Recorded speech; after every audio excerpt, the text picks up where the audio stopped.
Right breaking చూస్తున్నాం. తెలంగాణలో పనిచేస్తున్న ఏపీ క్యాడర్ ఐఏఎస్ ఐపీఎస్ల నిర్ణయంపై ఉత్కంఠ నెలకొంది. తెలంగాణలో కొనసాగుతున్న అమరాపాలి కాటా, రొనాల్డ్ రోస్ తదితర అధికారులను ఆంధ్రప్రదేశ్కు వెళ్లాలని కేంద్ర ప్రభుత్వం ఆదేశించింది. తెలంగాణకు కేటాయించాలన్న పలువురు ఐఏఎస్ ఐపీఎస్ అధికారుల అభ్యంతరాలను కేంద్రం తోసిపుచ్చింది. వాకాటి కరుణ, రొనాల్డ్ రోస్, అమరాపాలి, వాణిప్రసాద్, మల్లెల ప్రశాంతి తదితర అధికారులు తమకు తెలంగాణలో కేటాయించాలని కేంద్రాన్ని కోరారు. కానీ వారి విజ్ఞప్తిని తిరస్కరించిన కేంద్రం ఏపీకి వెళ్లాలని వారికి ఆదేశాలు జారీ చేసింది. ఈ క్రమంలో వారు ఏపీకి వెళతారా లేక మరొక ప్రత్యామ్నాయం చేస్తారనే దానిపై సస్పెన్షన్ కొనసాగుతుంది. ఇక ఈ నెల 16లోగా ఏపీలో రిపోర్ట్ చేయాలని కేంద్ర హోంశాఖ ఆదేశాలు జారీ చేసింది. గతంలోనే క్యాట్ను ఆశ్రయించిన అధికారులు ఇప్పుడు ఎలాంటి నిర్ణయం తీసుకుంటారనేది రెండు రాష్ట్రాల చర్చగా మారుతుంది. మొత్తంగా 13 మంది అధికారుల అభ్యంతరాలు ఏకసభ్య కమిటీ తోసిపుచ్చింది. దీంతో తెలంగాణ నుంచి 5 ఐఏఎస్, 3 ఐపీఎస్లు ఏపీకి బదిలీ కానున్నారు. అలాగే ఏపీ నుంచి తెలంగాణకు 5 ఐఏఎస్లు బదిలీ కానున్నారు. ఇదే అంశానికి సంబంధించి మరిన్ని అప్డేట్స్ అందించేందుకు మా ప్రతినిధి రాంబాబు మనకి లైవ్లో సిద్ధంగా ఉన్నారు. రాంబాబు, చెప్పండి.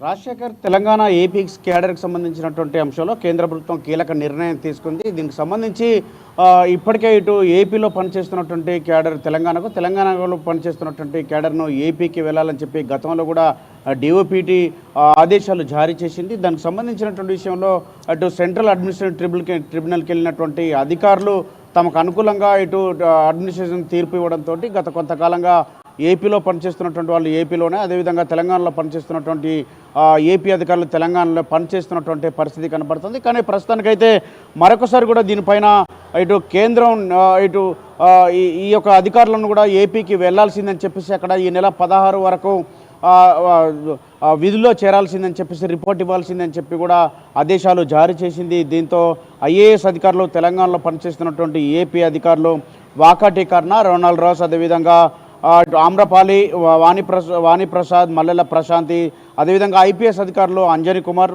అభిషేక్ మహంతి తదితరులు తెలంగాణలో పనిచేస్తున్నటువంటి ఏపీ అధికారులు తప్పనిసరి పరిస్థితుల్లో ఇటు వెళ్లాల్సినటువంటి పరిస్థితి ఏర్పడ్డది. దీంతో ఇటు ఇదివరకే వాళ్ళు గతంలో కూడా ఇటు సెంట్రల్ అడ్మినిస్ట్రేషన్ ట్రిబ్యునల్ను అక్కడికి వెళ్ళడంతో వారు ట్రిబ్యునల్ కూడా వీళ్ళకు అనుకూలంగా తీర్పునివ్వడంతో తెలంగాణలో పనిచేస్తూ ఉన్నారు. అక్కడ క్యాట్ను ఆశ్రయించినటువంటి నేపథ్యంలోనే మరొకసారి అయితే క్యాట్ను ఆశ్రయించినటువంటి పరిస్థితి కనపడడం లేదు. ఎందుకంటే డిఓపిటి ఖచ్చితంగా వెళ్లాల్సిందే అని చెప్పేసి కూడా ఆదేశాలు అయితే జారీ చేసినటువంటి పరిస్థితి ఉన్నది. వీళ్ళందరినీ కూడా రిలీజ్ చేసినటువంటి పరిస్థితి. కాబట్టి ఉమ్మడి విభజన ఏపీ విభజన సందర్భంగా అధికారులకు సంబంధించినటువంటి అంశంలో తెలంగాణకు ఏపీకి ఆయా సందర్భాలను అక్కడ ఉన్నటువంటి పరిస్థితులను బట్టి అధికారులను అయితే ఇటు విభజన చేసింది. ఈ విభజన నేపథ్యంలో ఏపీకి సంబంధించినటువంటి క్యాడర్ తెలంగాణలో పనిచేస్తున్నటువంటి అధికారులు ఇటు గత కొన్ని సంవత్సరాలు కూడా ఇక్కడే పనిచేస్తూ ఉన్నారు. గతంలో 2-3 సార్లు కూడా ఇదే అంశం పైన ఇటు వాళ్ళు హైకోర్టును కూడా ఆశ్రయించినటువంటి పరిస్థితి ఉంది. ఇటు డిఓపిటి వీళ్ళని రిలీవ్ చేసినటువంటి నేపథ్యంలో హైకోర్టును ఆశ్రయించిన నేపథ్యంలో హైకోర్టు కూడా మరొకసారి కూడా వీళ్ళను ఇటు కేంద్రానికి పరిశీలించాలని చెప్పినటువంటి నేపథ్యంలో క్యాట్ కూడా వీళ్ళకు అనుకూలంగా తీర్పునిచ్చిన నేపథ్యంలో ఇక్కడే కొనసాగుతున్నటువంటి అధికారులు ఈసారి తప్పనిసరిగా ఇటు వెళ్లాల్సినటువంటి పరిస్థితి ఉన్నది. కానీ ఇప్పటివరకు అయితే ఈ అధికారులు ఎక్కడ కూడా దీనిపైన స్పందించినటువంటి పరిస్థితి లేదు. ఇటు ఏపీకి సంబంధించినటువంటి అధికారులు కూడా తెలంగాణకు మరి రావాల్సినటువంటి పరిస్థితి ఏర్పడ్డది. వాళ్ళు కూడా ఇంతవరకు అయితే స్పందించినటువంటి పరిస్థితి లేదు. అంటే తెలంగాణ ఆంధ్రప్రదేశ్ ఉమ్మడి ఆంధ్రప్రదేశ్ విభజన సందర్భంగా తెలంగాణకు వచ్చినటువంటి క్యాడర్ కానీ లేకపోతే ఏపీలో పనిచేస్తున్నటువంటి తెలంగాణ క్యాడర్ కానీ ఈ అంశం పైన ఇప్పటివరకు అయితే ఎలాంటి స్పందించకున్నా కానీ ఈ అధికారులు మాత్రం తప్పకుండా ఈ నెల 16 లోపు రిపోర్ట్ చేయాల్సిందని చెప్పి డిఓపిటి అయితే ఆదేశాలు జారీ చేసింది.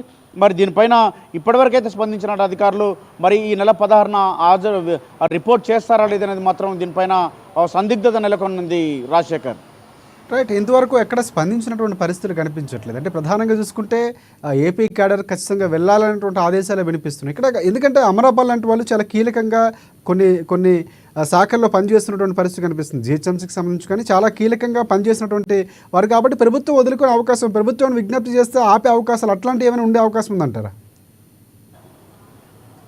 అంటే ఇప్పటికే ఈ యొక్క ఇక్కడ పనిచేస్తున్నటువంటి అధికారులు ఇటు రాష్ట్ర సర్కార్లో కీలకమైనటువంటి బాధ్యతలు నిర్వహిస్తున్నారు.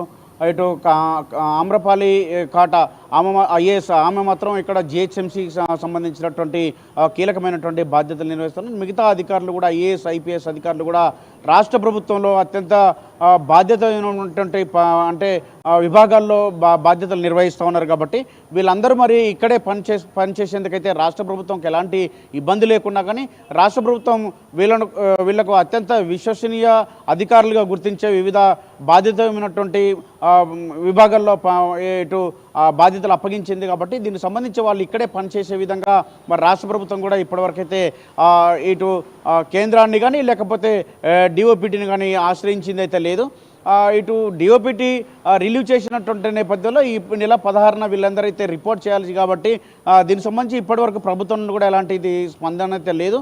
మొత్తానికైతే వీళ్ళు 16 తారీఖులోపు అయితే అక్కడ కానీ ఇక్కడ కానీ అధికారులు అయితే ఖచ్చితంగా రిపోర్ట్ చేయాల్సినటువంటి పరిస్థితి కనపడుతూ ఉన్నది. రాజశేఖర్, రైట్. అంటే ఒకవేళ కోర్టుకి మరొకసారి అభ్యర్థించే అవకాశం ఏమైనా కనిపిస్తుందా? కోర్టు పరిధిలోకి తీసుకోవడం కానీ అక్కడికి వెళ్ళిన తర్వాత రిపోర్ట్ చేయాల్సింది, ఖచ్చితంగా కేంద్రం ఆదేశాల ప్రకారం రిపోర్ట్ చేయాల్సిందే 16వ తారీఖు. సో ఆ తర్వాత ఏమైనా మళ్ళీ ఇక్కడికి రావడానికి ప్రయత్నాలు చేసే వెసులుబాటు ఏమైనా ఉండే అవకాశం ఉందంటారా?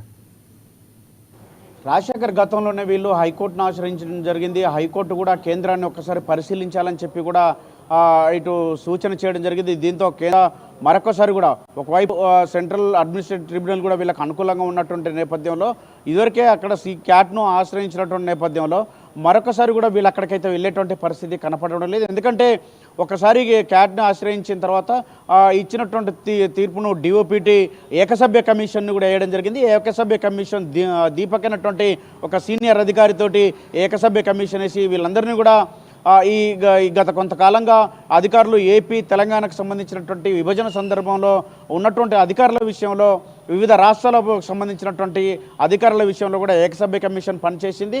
ఆ కమిషన్ యొక్క రిపోర్ట్ వచ్చిన తర్వాత కేంద్రం అయితే ఈ యొక్క ఆదేశాలు జారీ చేసింది. వీళ్ళందరూ కూడా తప్పకుండా రిలీవ్ కావాల్సిందని చెప్తా ఉన్నది. కానీ వీళ్ళందరూ మరొకసారి కూడా మరి హైకోర్టును ఆశ్రయిస్తారా, లేకపోతే ఏకసభ్య కమిషన్ వేసింది కాబట్టి కమిషన్ తీర్పుకు కట్టుబడి వీళ్ళందరూ కూడా మరి వివిధ రాష్ట్రాల్లో ఉన్నటువంటి పనిచేస్తున్నటువంటి అధికారులు ఇక్కడ పనిచేస్తున్నటువంటి వాళ్ళు ఆయా రాష్ట్రాలకు వెళ్తారని చెప్పి మరి చూడాల్సినటువంటి అవసరం ఉంది. Rajasekhar, right. Thanks for updates Rambabu. మొత్తానికి 13 మంది ఐఏఎస్ ఐపీఎస్లకు సంబంధించి పూర్తి స్థాయిలో ప్రభుత్వం ఒక నిర్ణయం తీసుకుంది. కేంద్ర ప్రభుత్వం సిఫార్సుల మేరకు 16వ తారీఖున ఖచ్చితంగా అక్కడ రిపోర్ట్ చేయాల్సినటువంటి పరిస్థితి. సో రాంబాబు చెప్తున్న దాని ప్రకారం ఒకవేళ కోర్టు గతంలో క్యాట్కి సంబంధించినటువంటి కానీ ఇటువైపు ఎక్కడా కూడా వెసులుబాటు ఇచ్చినటువంటి పరిస్థితి, గతంలో వచ్చినటువంటి సిఫార్సులు ఏవైతే ఉన్నాయో దానికి అనుకూలంగా అప్పుడు తీర్పు వచ్చింది. మళ్ళీ ఇక్కడే కొనసాగినటువంటి పరిస్థితి, కీలక పదవుల్లో అమరాపల్లి లాంటి వారు కూడా పనిచేస్తున్నటువంటి పరిస్థితి. సో చూద్దాం, మొత్తానికి అక్కడ 16వ తారీఖు రిపోర్ట్ చేయాల్సినటువంటి పరిస్థితి ఏర్పడింది. సో వెళ్తారా, మళ్ళీ ఇక్కడికి వచ్చే అవకాశం కనిపిస్తుందా? కీలక పదవులు ఉన్నారు కాబట్టి రాష్ట్ర ప్రభుత్వం కేంద్ర ప్రభుత్వానికి అభ్యర్థన చేసే అవకాశం ఉన్నాయి, ఇవన్నీ కూడా పరిశీలించినటువంటి పరిస్థితి కనిపిస్తుంది.